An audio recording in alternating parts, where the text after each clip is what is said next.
All around the world, traditional wisdom has it that forests bring the rain. Scientists have scoffed at this notion for a while. Forests grow where there's ample precipitation, but they do not cause that precipitation. It comes because of winds that are governed by geomechanical processes which have nothing to do with where the forests are and aren't. Water does not tend to stay in one spot for very long. Most of it ends up running off into the ocean via rivers. Unless there's some way for the moisture from the ocean to come back inland, all of the land's water would be gone very quickly, as would the forest.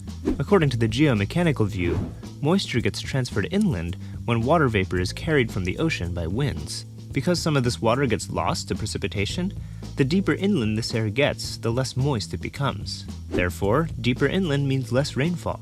If this view is true, we should expect to only see forests near the coasts, and drier, more arid areas the farther inland we go.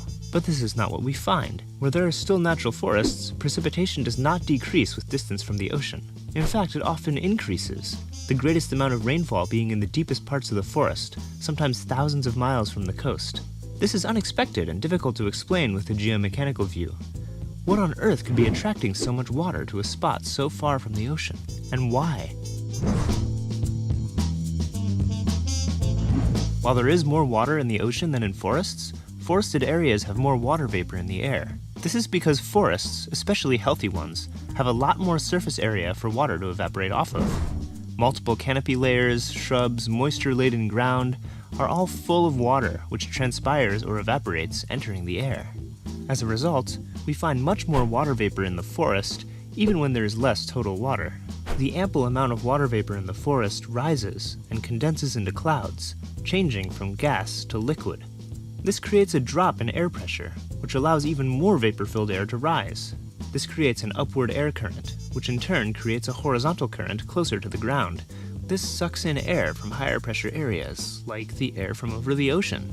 This air contains some water vapor, which increases the total amount of water in the forest, leading to more frequent rainfall. Essentially, forests create a giant constant air current that attracts moisture from hundreds of miles away. This is how we find so much water so far from the ocean. The forests bring it in. This process is known as the biotic pump, and it shows how traditional wisdom was right all along. Forests really do bring the rain. So as more forests are clear-cut, the more extreme become the droughts, and the more expansive become the deserts. If we want to thrive on this planet, we need to preserve and regenerate the forests.